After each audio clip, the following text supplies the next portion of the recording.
नमस्कार, एजुकेशन नगरी में आपका स्वागत है और मैं हूं आपके साथ विनीत। राजस्थान सरकार की भर्ती परीक्षाओं में आवेदन करने के बाद अगर आप परीक्षा देने नहीं पहुंचते हैं तो यह आपको भारी पड़ सकता है। आप भर्ती परीक्षाओं से वंचित भी हो सकते हैं या भारी जुर्माना चुकाना पड़ सकता है। सरकार ने प्रदेश के युवाओं को भर्ती परीक्षाओं में बार बार परीक्षा शुल्क से मुक्ति देने के लिए वन टाइम रजिस्ट्रेशन की सुविधा दी थी।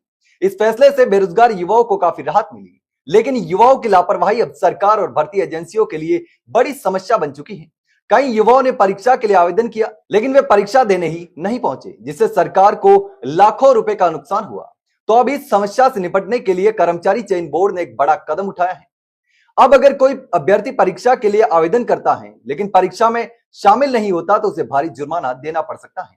साथ ही ऐसे युवाओं को भविष्य में भर्ती परीक्षाओं से वंचित भी किया जा सकता है। यह कदम सिर्फ उन युवाओं के लिए है जो परीक्षा को लेकर गंभीर हैं और सही तरीके से आवेदन करना चाहते हैं। तो चलिए अब जानते हैं कि फॉर्म भरने के बाद परीक्षा में न बैठने पर कितना जुर्माना देना पड़ेगा और क्या क्या नुकसान हो सकते हैं।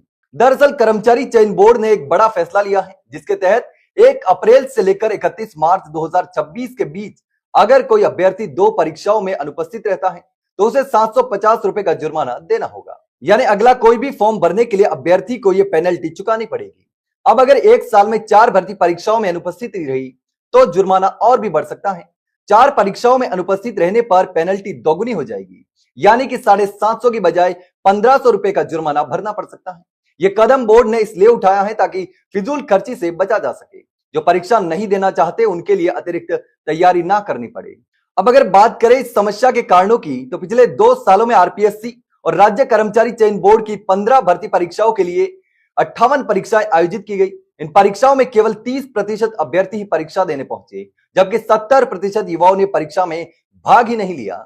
यह स्थिति और भी गंभीर हो गई जब पिछले साल की आरएएस प्री परीक्षा में 55.65 उपस्थिति रही। आप सोचिए, इस तरह की अनुपस्थिति के कारण सरकार को हर परीक्षा में करोड़ों रुपए का नुकसान हो रहा है। अगर यह सिलसिला ऐसे ही चलता रहा तो न केवल सरकार को आर्थिक नुकसान होगा बल्कि भर्ती प्रक्रिया की साख भी गिर सकती है। इसी वजह से बोर्ड ने यह कड़ा कदम उठाया है ताकि युवाओं को प्रेरित किया जा सके कि वे आवेदन के बाद परीक्षा में शामिल हो। हालांकि अब देखना होगा कि कर्मचारी चयन बोर्ड के इस फैसले का असर युवाओं पर कितना पड़ता है। क्या अभ्यर्थियों की उपस्थिति बढ़ाने में यह फैसला कारगर साबित होगा या फिर नहीं। लेकिन इस पर आप क्या सोचते हैं, कमेंट करके जरूर बताना। वहीं अगर आपको जानकारी अच्छी लगी हो तो वीडियो को लाइक और शेयर जरूर करें और हाँ, चैनल को सब्सक्राइब करना ना भूले। फिलहाल के लिए इतना ही, जल्द मिलते हैं एक नई जानकारी के साथ। तब तक के लिए नमस्कार।